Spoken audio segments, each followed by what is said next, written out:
right here. Okay, so do you have any ideas on how we can investigate the sages, Nahida? Actually, I've already done a little bit of work on that. But for now, I want to hear your thoughts.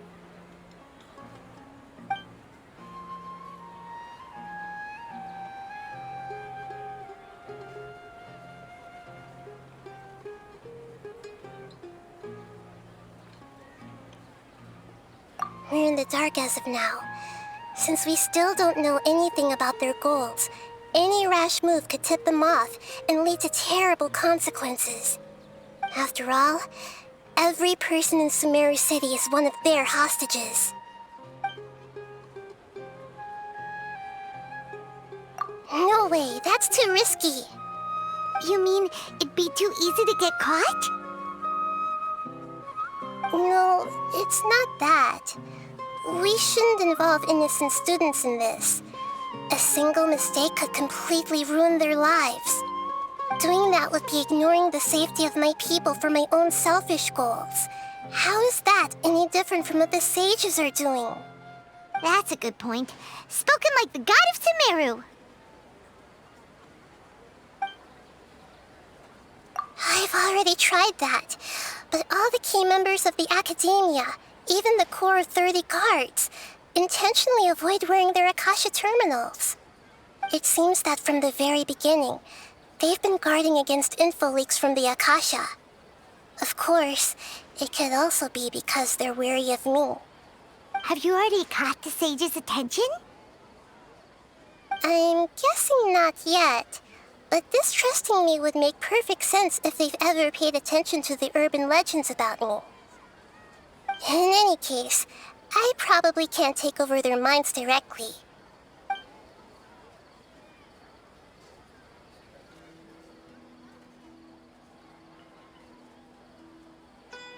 Are we really out of ideas?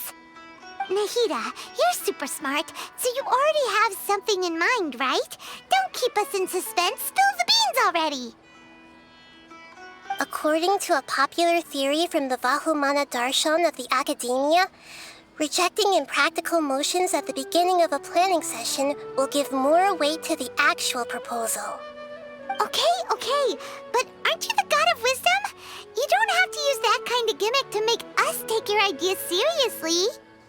Well, I've been thinking that if I can't directly possess the leaders, and if I can't get ordinary people involved, then I should find someone who's already involved, but hasn't decided to side with the sages.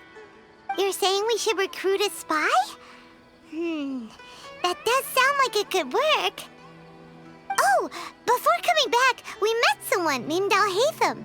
He seems like he acts alone, and he likes doing stuff behind the Academia's back. They probably aren't in cahoots. Actually, I already have someone in mind.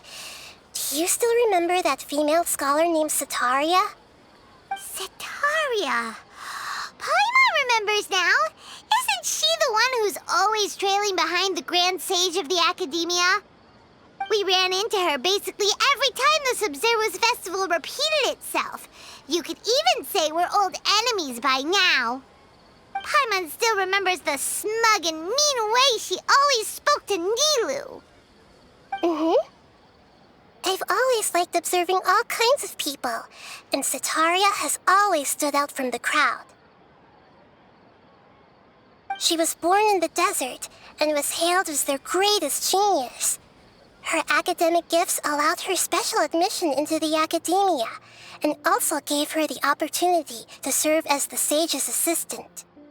Oh, Paimon didn't know she was from the desert. She must be pretty special then. Paimon feels like most of the desert dwellers around the city are working as mercenaries. The name Setaria means star. When she lived in the desert, she shone like the brightest star in the night sky. Later on, she was chosen by the sun. The star was given a place in the daytime sky to complement the sun's dazzling light. Soon after, the star witnessed the sun scorching the earth, which brought forth many disasters. The star began to waver.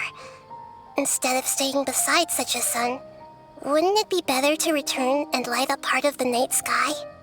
But in the end, she couldn't give up the radiance of daytime. To cope with her shame, the star buried her guilt and closed her eyes.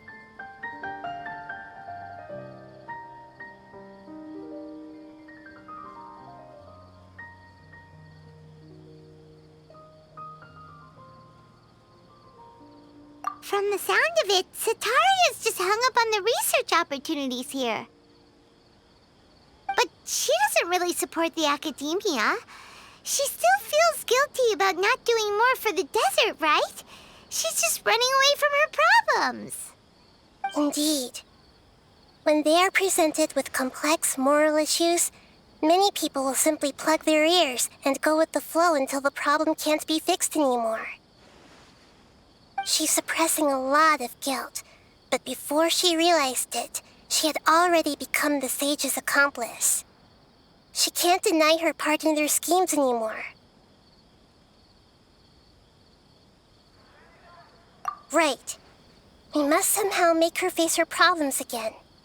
That way, not only can we get useful intel from her, but she can also use it as an opportunity to redeem herself.